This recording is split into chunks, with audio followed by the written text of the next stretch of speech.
Morning, everybody. Hope you've enjoyed our chicken videos. All 5 of you have watched them. Today we're going to talk about another homesteading or farmsteading or rural life must-have, and that's a pickup truck. If you're living rurally, you got to have one of these things. In fact, we got two. This blue one here we're fixing to get rid of, and just a sec here. Let's see if we can get this thing started up.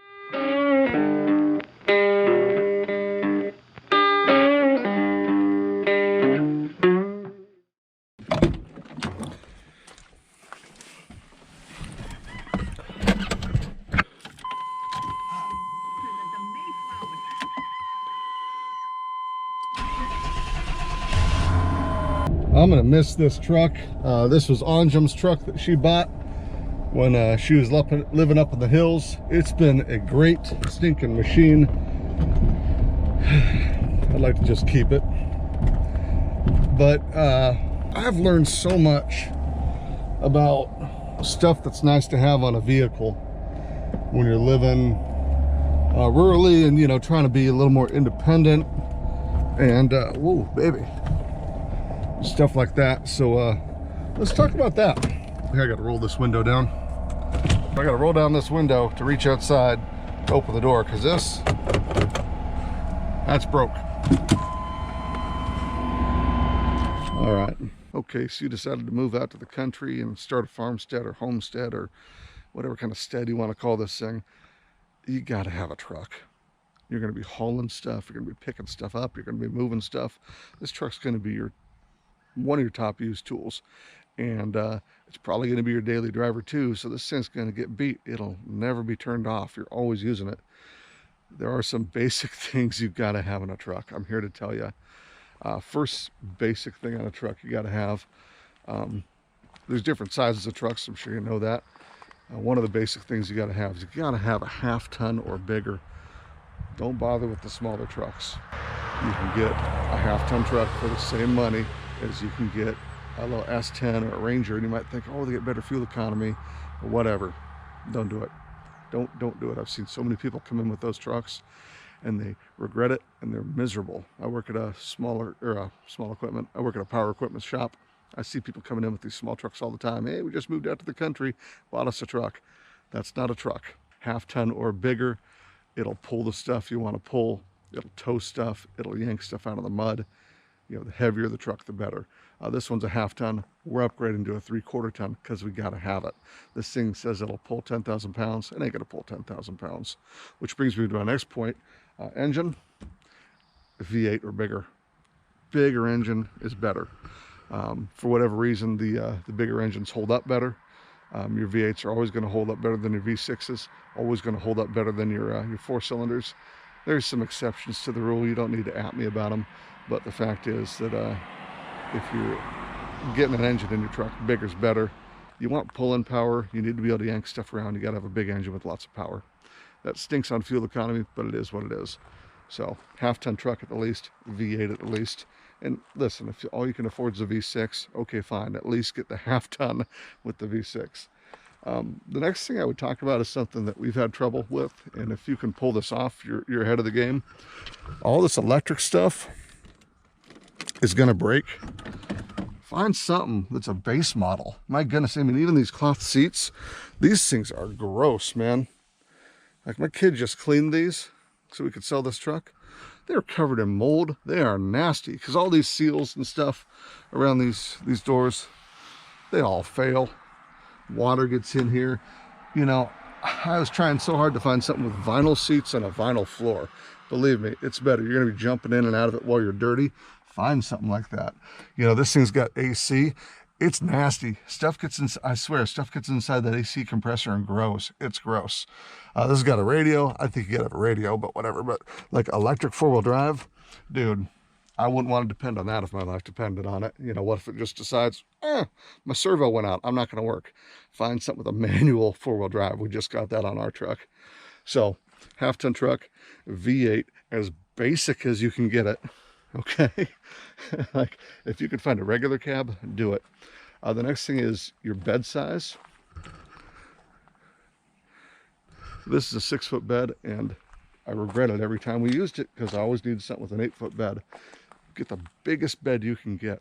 The longer that box is, the more you're going to get away with.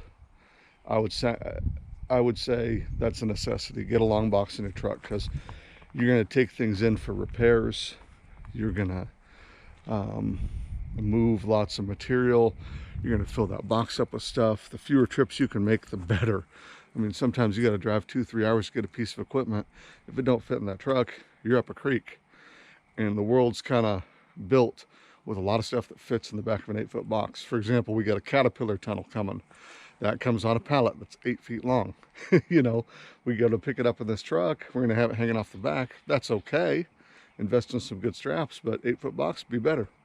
Most truck beds here, like if you got a lawnmower, which, let's say you can't afford a tractor, you get yourself a lawnmower, like an old-timey lawnmower, really strong one, without a deck, you can use that thing to do so many farm chores, and you can put it in the bed of this truck or go fix it, you know, or pick one up off the side of the road when your other one breaks. A normal truck bed, like 6 foot or bigger, will fit a 46-inch deck mower. I don't know, just something to think about. And a 6-foot bed will contain a regular lawnmower. Any bed smaller than that won't do it. 8-foot bed's even better. Lumber comes in 8-foot lengths. A lot of pallets are like 4x8. That'll fit right in between your wheel wells and right inside the bed on an 8-foot bed. So think about that. 6-foot bed minimum, probably an 8-foot bed. Another thing you've got to have, tow package. You can add that to any truck. Make sure you have it. Make sure there's wiring to it. 7-pin's probably what you want. 4-pin at the very least. 7-pin lets you have brakes on your trailer. But even if you're never towing anything, this tow package here, you can tie stuff to this ball, or you can put a shackle through here, and you can use this to yank stuff. If you try to tie stuff to your bumper, which you're going to be desperate and try to do it, you're going to tear that bumper right off. Don't do it. Get a tow package. They're cheap. They're easy to install. Last but not least, on a farm truck, and this one is kind of negotiable for some reasons, get 4-wheel drive. If you don't have 4-wheel drive, you're going to be miserable. You're going to wish you had 4-wheel drive. You're going to want to go out to the field, you know, grab something, pull something out. You got an animal out there that you can't lift. You want to throw them in the truck, 4-wheel drive. Otherwise, you're stuck. You're using it for a daily driver.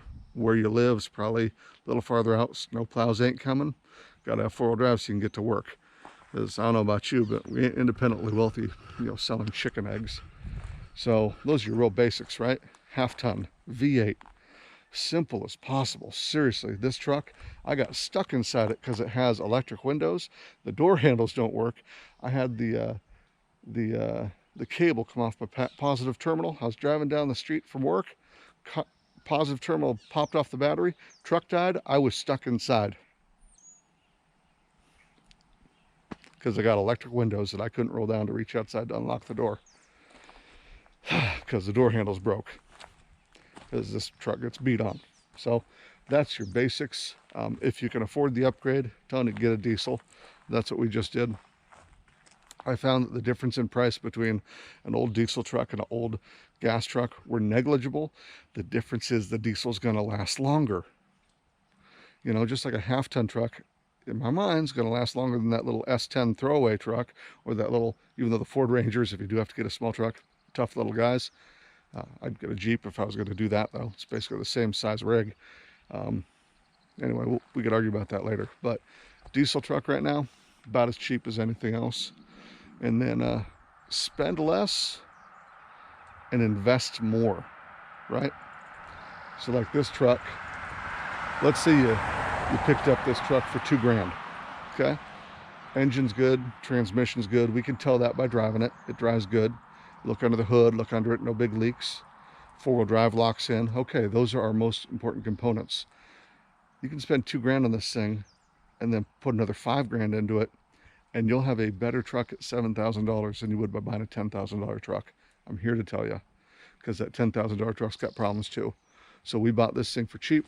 You know, you could put brand new tires on it. Every cheap truck's got bad tires. Look at these guys. These are meaty tires. You always want to put winter tires without studs. You want to put winter tires on your truck. Invest in the tires. Brakes, Put on really good heavy-duty brakes, the most expensive brakes you can get. Do not hold back on the brakes. If there's anything wrong with the brake system, fix the brake system. You've got to be able to stop your truck. So buy a cheaper truck, invest money into it, and build it into a better truck. I would rather go buy, which we did, a $10,000 diesel truck with 350,000 miles and put $5,000 into a new transmission than I would buying a $15,000 truck with mystery problems. Expect to fix it. So there you go, truck basics, half-ton truck, V8, simple as possible, four-wheel drive, at least a 6-foot bed, and spend less on the vehicle and invest that into repairs so you know what you've got. You've got to have great tires. You have to. You have to have a tow package. You have to. You have to have brakes. You've got to. You don't need AC. You don't need a quad cab. You don't need a super cab. You don't need leather. Simple is better. Spend your money on what works. Have a great day. I got a guy hopefully buying this truck today. Maybe it'll be his best farm truck ever. We'll see you. I'm trying to open the tailgate. You gotta pull this thing while pushing on the tailgate while pulling that thing.